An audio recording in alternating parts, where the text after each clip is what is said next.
في النيابة العامة بنقدم بلاغ في واقعة زنا، الزوج فيها إسلام بيتهم مراته هناء بواقعة زنا. قول لنا يا إسلام، أنت بتتهم مراتك فعلا بواقعة الزنا؟ أيوة يا فندم. إيه دليلك؟ مقطع فيديو يا فندم. إيه؟ مقطع فيديو.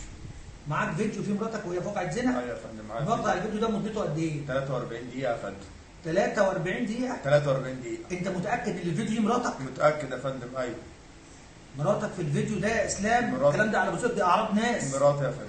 ومين اللي معاه في الفيديو؟ معاه حد وصل في الوسط تماما، رئيس لجنة المسابقات. فين؟ إيه؟ واحدة واحدة. مين اللي معاها؟ رئيس لجنة المسابقات في اتحاد الكورة. إيه؟ ومسؤول عن الكورة بالنساء في اتحاد الكورة.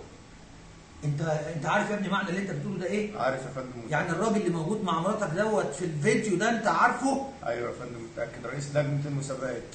فين؟ في اتحاد الكورة. هنا عندنا في مصر؟ ايوه يا فندم. مسؤول عن انت مسؤول عن الكلام اللي انت بتقوله ده؟ مسؤول يا فندم. احنا في النيابة العامة بنقدم بلاغ ومفيش حد فوق القانون، واللي غلط لازم يتحاسب، وزي ما بنقف مع المظلومين هنقف ضد المجرمين، ومفيش حد فوق القانون.